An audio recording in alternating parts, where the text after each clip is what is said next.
एक मित्र ने पूछा है कमेंट करके, मोटिवेशनल गुरुजी ने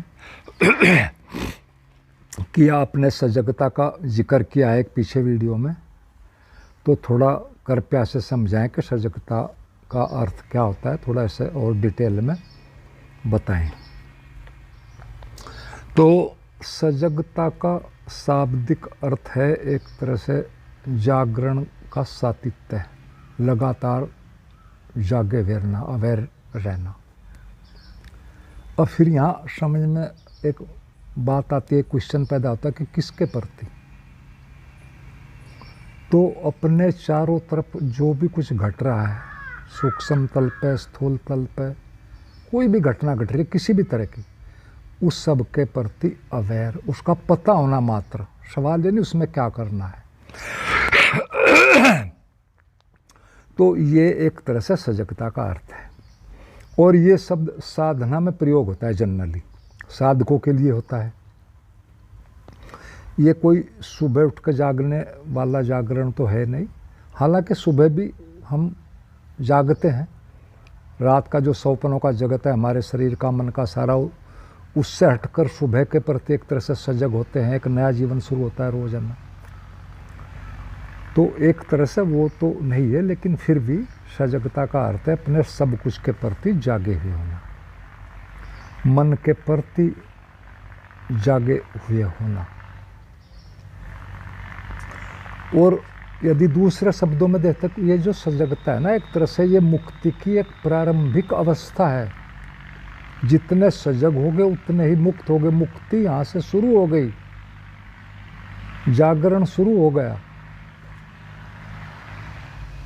और मन में चलते विचारों के प्रति जागे हुए होना, ये है सच में सजगता। बाहर तो जो स्थूल चीज़ें उनका तो हमें सबको पता ही है, दिखाई दे जाती हैं, लेकिन असली बात है मन के अंदर ये पता होना कि मुझे, मेरे पूरी पर्सनैलिटी को, मुझे सारे मेरे जीवन को मन कहाँ ले जा रहा है, हमारे विचार कहाँ ले जा रहे हैं। तो एक तरह से ये सारी चीज़ें समझने के स्थूल का तो पता लग ही जाता है। और जीवन में हर चीज़ पहले मन में घटती है, हम सभी जानते हैं। फिर एक तरह से इंद्रियों में आती है, फिर दैनिक व्यवहार में आती है। और यदि व्यक्ति जागा हुआ है, सोया हुआ नहीं, थोड़ा साधक है, गहरी साधना में गया हुआ है, जागा हुआ है, तो शुरू में ही जब मन में चीज़ें पैदा हो जाती हैं तो वो उन्हें वही पैदा होने के क्षण पे, प्रारंभ में ही उन्हें रोक लेता है, उनका निरीक्षण कर लेता है, बिल्कुल शुरुआती क्षण में। क्योंकि जितनी आगे जाएगी उतना उसका मोमेंटम बढ़ जाएगा, उसकी ताकत बढ़ जाएगी, उसमें मन जुड़ जाएगा, शरीर जुड़ जाएगा, बहुत चीज़ें जुड़कर वो शक्तिशाली होती चली जाएगी जो जो लेट होगी।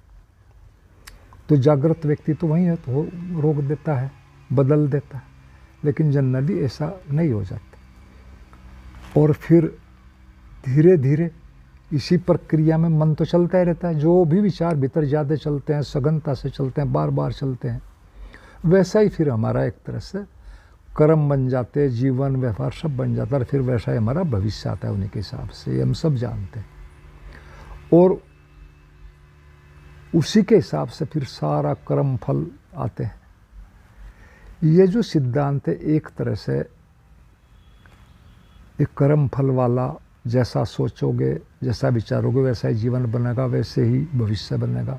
एक तरह से पूरी तरह से मनोविज्ञान में भी, अध्यात्म में भी, हमेशा से, बुद्ध के समय से, बुद्ध ने भी कहा है, ये एक ऐसा फैक्ट है कि जो 100% सच है। इसमें कोई भी सोचने की, शक करने की कोई ज़रूरत नहीं है। तो सजगता को भी थोड़ा समझो। इसकी प्रक्रिया में एक साथ दो तलों पर चलता रहता है काम। ये मैं एक साधक की यात्रा की बातें हम कर रहे हैं इस वीडियो में।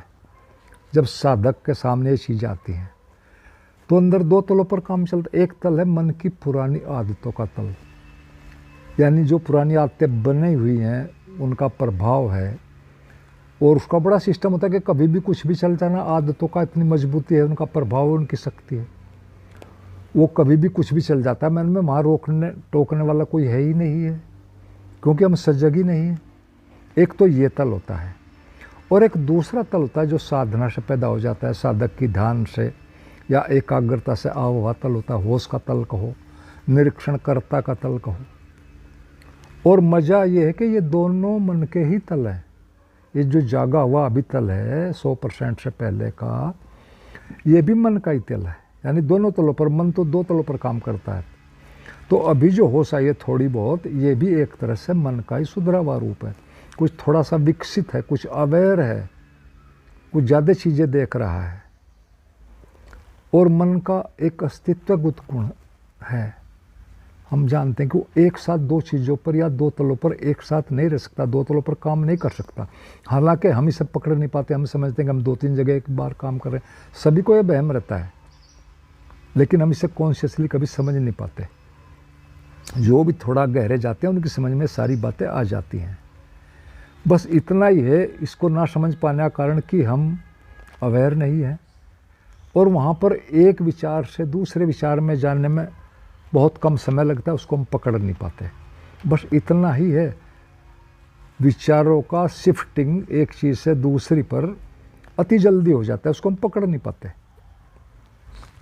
और इसमें भी जो जागे हुए लोग हैं, जो एक्सपर्ट हो जाते हैं, बिल्कुल पूरी तरह जागे हुए हैं, वो तो इस तरह का काम कर देते हैं कि उनको तो कोई समझना ही मुश्किल हो जाता है।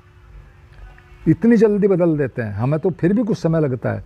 विचार बदलना अलग बात है, पूरी पर्सनैलिटी को बदल जाना, भाव भी वैसे हो जाना, शरीर का हाव भाव भी वैसे हो जाना, वो जागृत व्यक्ति तो उसे भी बदल देते हैं बहुत थोड़े टाइम में, आप पकड़ ही नहीं पाओगे। गुरु जी इस मामले में बहुत एक्सपर्ट एक बुद्ध पुरुष थे, आप सबने सुने हैं। वो तो यहाँ तक करते थे कि 2 व्यक्ति उनके पास गए हैं मिलने, कुछ पूछने, बैठे हैं दोनों सामने, एक साइड में, दूसरा एक साइड में। एक की तरफ बात करते हैं, देखते हैं एक तरह से, और जैसे ही दूसरे की तरफ गर्दन घुमा के उससे बात करते हैं उसकी तरह से और तरह से, और वो दोनों आदमी बाहर आकर अलग अलग रिपोर्ट देते हैं। एक कहेगा कि तो बहुत एक तरह से क्रूर टाइप के, क्रोधी टाइप के व्यक्ति, एक कहेगा बहुत ही प्यारे व्यक्ति हैं, ऐसा व्यक्ति मैंने देखा ही नहीं। यानी वो इतने एक्सपर्ट थे, क्योंकि वो सारी चीज़ के मालिक हो जाते हैं जागे हुए लोग।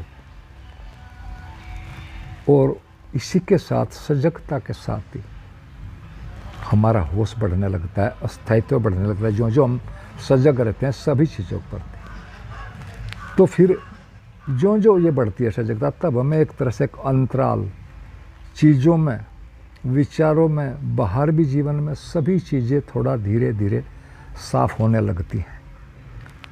या एक तरह से कहो हमारा ठहराव बढ़ने लगता है, केंद्रीकरण कहो बढ़ने लगता है, और चीज़ें समझ में आ जाती हैं। और जैसे ही ये ठहराव हमारी पूरी चेतना का, पूरे व्यक्तित्व का 50% से ऊपर चला जाता है, यानी आधे से ज़्यादा हमारी चेतना का हो, मन का सिस्टम को जाग गया,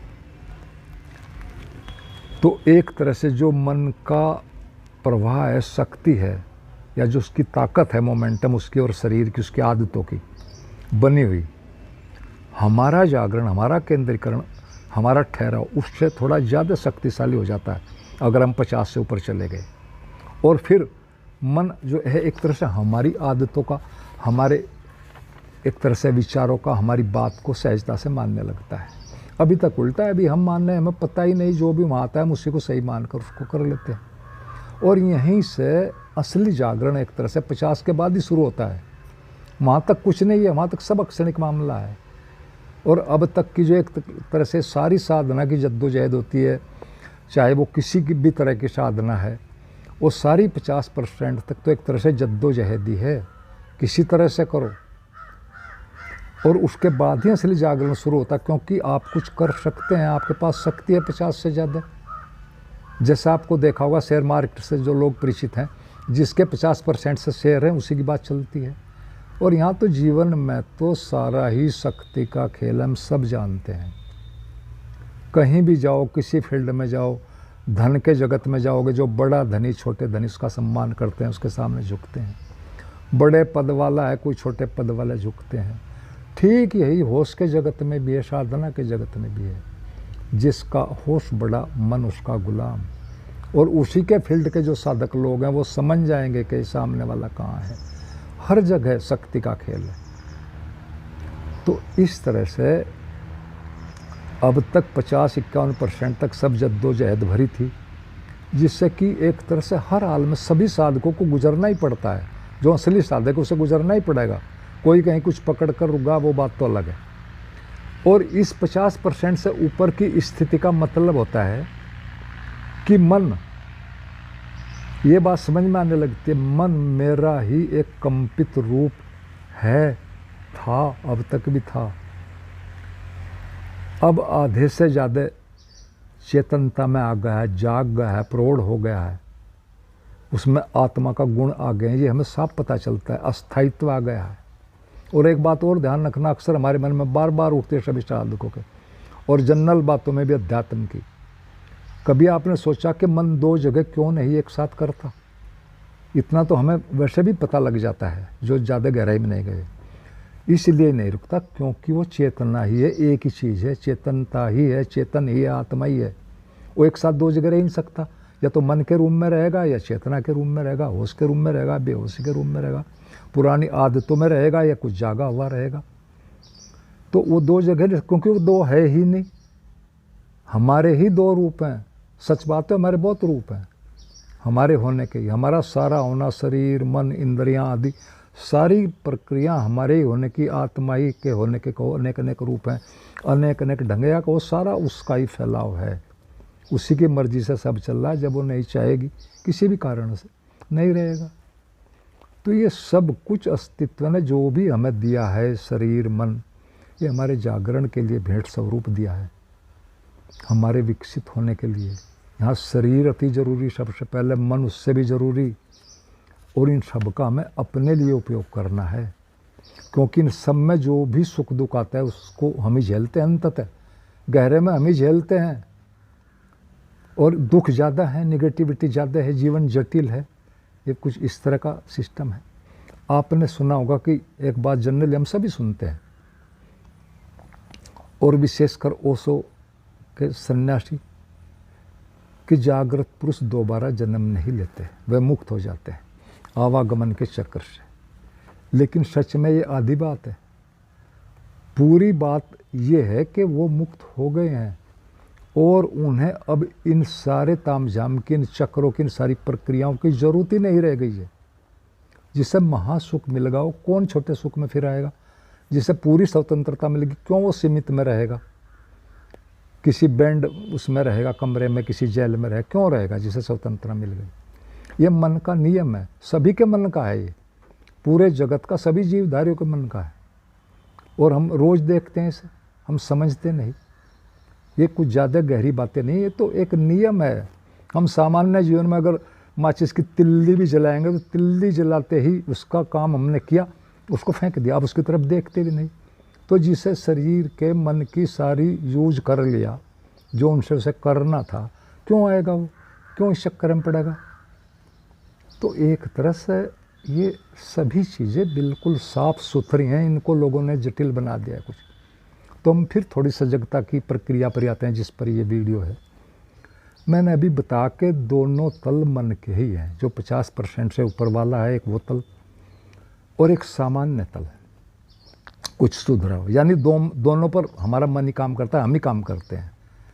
एक 50% से ऊपर वाला हमें होश आ गया, लेकिन अभी 100% नहीं है, 100 तक पूरा खतरा है, उतना ही खतरा है लगभग, बल्कि कभी कभी तो और ज़्यादा हो जाता है, वो अलग चीज़ें हैं। तो ये दो तल हैं, और अब इनसे हमें कैसे काम लेना है वो भी सुनो। पहले हमारे ज़माने में, अब नहीं मुझे सही पता अब क्या होता है, स्कूलों में, कक्षा में एक मॉनिटर बना दिया जाता था, शिक्षक बना देता। जब उसकी एब्सेंस होती थी, कहीं उसे इधर उधर होता, तो वो उसको कहता था, भाई विद्यार्थियों की देख रेख तुझे करनी है, कोई शोर शराबा ना करे। तो वो ठीक है, वो थोड़ा विकसित है और विद्यार्थियों से ज़्यादा उसे जिम्मेदारी मिली है, सम्मान मिला है। लेकिन ध्यान रखना, वो भी विद्यार्थी ही है, अभी शिक्षक नहीं बना। ऐसे ही हमारे मन है दो तरह के, एक थोड़ा 50% से ऊपर हमारा हिस्सा है, एक कभी वो काम करता है, कभी उससे नीचे वाला काम करता है। बैलेंस सो ही रहना है, शक्ति का शिफ्टिंग है हर जगह। ऐसे ही जागरण का शिफ्टिंग है, स्थूल से सूक्ष्म की तरफ, सूक्ष्म से अति सूक्ष्म की तरफ, चेतना की तरफ। इस शरीर स्थूल है, मन सूक्ष्म है, सूक्ष्म शरीर है, सारे मन के ही सूक्ष्म शरीर हैं, 2-3 जो भी हैं, सेकंड, थर्ड, फोर्थ। और एक फिर पूरी तरह अति सूक्ष्म है जो मन के पार है, चेतना। तो अब यहाँ से हम समझते हैं चूंकि दोनों मन ही हैं, मॉनिटर भी और सामान्य विद्यार्थी भी, ऐसे ही दोनों मन जो है, जागा अपग्रेड जो है वो भी मन ही है। और मन का एक नियम है, उसे ध्यान रखना, चलते रहना, कुछ न कुछ करते रहना। उसका एक नाम शैतान भी है, वो शैतानी भी करता है। शैतानी करना तो उसका एक तरह से पुराना काम है, पता नहीं बंदरों से आया ये गुण कहाँ से आए तो भगवान जाने। हमें कहते हैं कि हम बंदरों से आए, वो भी शैतानी करते रहते, तो वो शरारत भी करता है। और ये वैसे ही नहीं है बातें, ये रिसर्च में सिद्ध हुई है। मैंने बहुत पहले पढ़ा था एक हेडिंग कि मन शरारत भी करता है, उसके बाद भी फिर इस तरह की रिसर्च पढ़ी, मुझे शौक है पढ़ने का। ये तो मन तो शैतान है, तो फिर हमें क्या करना है? अभी हम साधना के बीच में थोड़े सुधर गए, फिर क्या करें? हम एक तरह से मॉनिटर को, जो मॉनिटर बन गया है उसने मन को ऐसा काम देना है, शेष विद्यार्थी को ऐसा देना है, क्योंकि अब उस पर पावर है, थोड़ा वो कुछ कह सकता है, उसकी बात सुनी जाएगी। ऐसा काम देना है जो लक्ष्य की तरफ ले जाए। बस यहीं पर टर्निंग पॉइंट आता है हमारे जीवन का, हमारी साधना यात्रा का। जीवन में, साधना में मन को इससे कोई फर्क नहीं पड़ता आप उससे क्या काम करवा रहे हैं या वो क्या कर रहा है, उससे तो खुद तो होश ही नहीं है। वो तो अचेतन के इशारों पर चलता है। अचेतन मन वो है ही अचेतन, वो 24 घंटे काम करता है। चेतन मन कभी कभी करता है, सिर्फ दिन में करता है, और दिन में भी कभी कभी करता है, जबकि अचेतन 24 घंटे काम करता रहता है। इसीलिए उसके पास शक्ति ज़्यादा है, इन्फॉर्मेशन ज़्यादा है। हमारी कमजोरियाँ उसके पास सारी हैं, हमें पता भी नहीं है अपनी होगा, वो तो हमें कहीं से भी घुमा देता है। तो एक तरह से ये जो मॉनिटर है, ये जो सुधरा हुआ अपग्रेडेड मन का कुछ हिस्सा है, 50, 51, 52 जो % है, वह अगर थोड़ा कमांड दे तो अरुचिकर काम को भी हमारा पूरा मन 21 दिनों तक यदि लगातार कर लेता, हम किसी तरह करा लेते हैं अपने संकल्प से, किसी जुगाड़, किसी तरकीब, किसी विधि से, तो वो उसमें विरोध करना बंद कर देगा। धीरे धीरे उसमें से मजा आने लगता है, आनंद आने लगता है, और वो फिर गति पकड़ने लगता है। ये एक ला है, मन के ला हैं। सारा मन का खेल है जीवन में, हर जगह पूरा जीवन ही मन का खेल है। मन ही बहुत नीचे से उठकर बहुत पार तक जाता है, अपने ही पार तक जाता है। सब खेल मन का है। तो ये शुरू में ही सारी चीज़ें बहुत जटिल होती हैं, फिर तो आसान होती होती बहुत आसान हो जाती जाकर। तो और इसमें जनरली हम देखते हैं कि साधना में एक बात बहुत चलती है, मंत्र जाप। मंत्र जाप भी बहुत काम करता है। सच में एफर्मेशन भी उसी का एक रूप है। अंतर ये है कि मंत्र गोलमोल है, साइकिल में चलता गोल चल, आगे का कुछ नहीं। वो वर्टिकल है, ये गोल है, ये पैरेलल है, उसमें आगे की चीज़ें हैं। मन एक साइकिल में ही काम करेगा, उससे आगे का कोई उसे पता नहीं है। पावर है, पावर जनरेट पैदा कर लेगा, गोल गोल बार बार रिपीट। लेकिन अगर विजुअलाइज करो, कोई एफर्मेशन दो, कोई संकल्प से कोई काम करो, कोई सही काम दो अपने लक्ष्य की तरफ जो ले जाए मन को, तो एक तरह से वो इसमें अलग है। मंत्र में गोलमोल है, इसमें आगे का नक्शा नहीं है।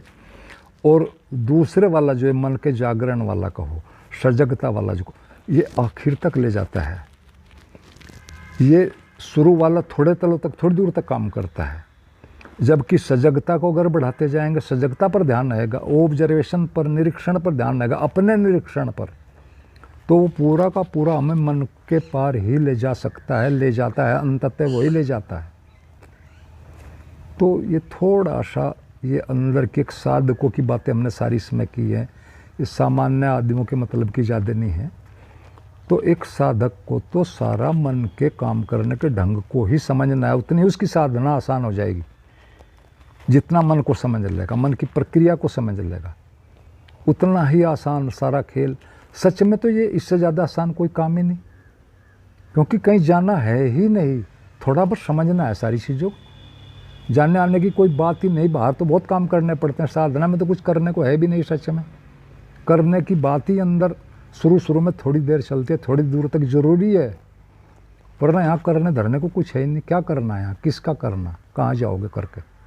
करना तो बाहर ही ले जाएगा हमेशा, कुछ भी न करना ही अपने में ले जाता है, अपने केंद्र पर ले जाता है। और वही असली चीज़ है।